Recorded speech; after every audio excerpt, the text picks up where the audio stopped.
presented by Sanket Music.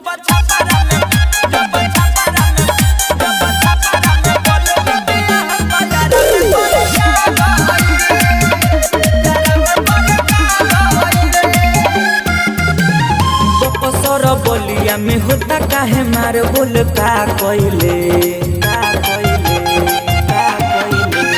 Buxar बोलिया में होता काहे मार बोल का कोइले जब छपारा में बोले ले बियाह तो यारा में करे का कोइले जब छपारा में बोले ले बियाह तो यारा में करे का कोइले सगरो जिला में खाली होता तोरे चारा चाते छा गइले हाँ छा गइले जब छपारा में बोले ले बियाह तो यारा में करे का गइले जब छपारा में बोले ले बियाह तो यारा में करे का गइले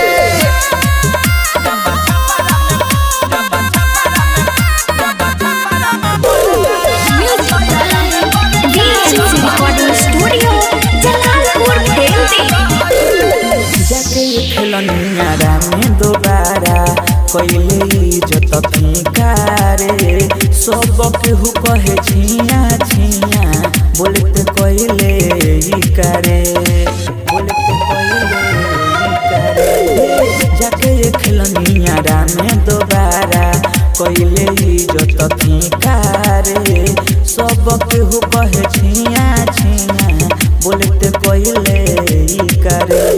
अपने ही साथ पूरा गाँव जवार महका गइले अपने ही साथ पूरा जिलो जवार महका गइले जब छपारा में बोले ले बियाह तो यारा में करे का गइले जब छपारा में बोले ले बियाह तो यारा में करे का गइले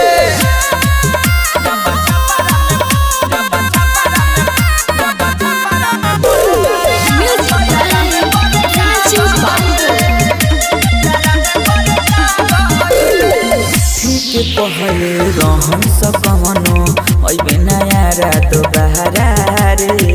एही से माजा ले लौ सकस के बुझ के बड़ी छोहारा रे का बुझले ठीक कहले रहन सकमनो ओइ नया रात बहारा रे एही से माजा ले लौ सकस के बुझ के बड़ी छोहारा रे सोनिया के बतिया के रतिया में ना कोइले संजीत करानावा के बतिया के रतिया में ना कोइले ना कोइले जब छपारा में बोले ले बियाह तो यारा में करे का गइले जब छपारा में बोले ले बियाह तो यारा में करे का गइले BNC Recording Studio, Jalalpur, Bhel।